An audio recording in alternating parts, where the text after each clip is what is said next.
YCP నేతలను పరామర్శించేందుకు జగన్ వస్తుంటే ఆంక్షలు పెట్టడం సరికాదన్నారు మాజీ మంత్రి కారుమూరి. అక్రమ కేసులో బెయిల్ కూడా రాకుండా కాకానేని ఇబ్బంది పెడుతున్నారని మండిపడ్డారు. ప్రసన్న కుమార్ రెడ్డి ఇంటిని ధ్వంసం చేశారని, పరిపాలన పక్కన పెట్టి జగన్ పర్యటనలపై ప్రభుత్వం ఫోకస్ చేస్తోందని ఆరోపించారు కారుమూరి నాగేశ్వరరావు.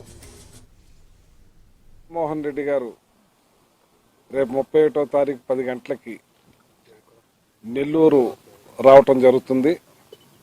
మరి నెల్లూరులో అక్రమ కేసులు బనాయించి దుర్మార్గంగా కేసు మీద కేసు, పీటీ వారెంట్లు, రకరకాలుగా ఇబ్బంది పెట్టే కార్యక్రమం గోవర్ధన్ రెడ్డి గారిని చేస్తూ ఉన్నారు. మరి ఆయన్ని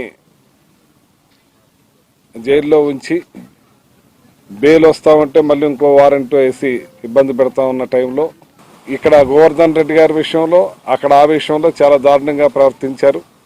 మరి దాని విషయంలో మరి గోవర్ధన్ రెడ్డి గారిని జైల్లో ములాఖతే పరామర్శించే విధంగా జగన్మోహన్ రెడ్డి గారు రావటం జరుగుతుంది. జగన్మోహన్ రెడ్డి గారు రేపు 31వ తారీఖు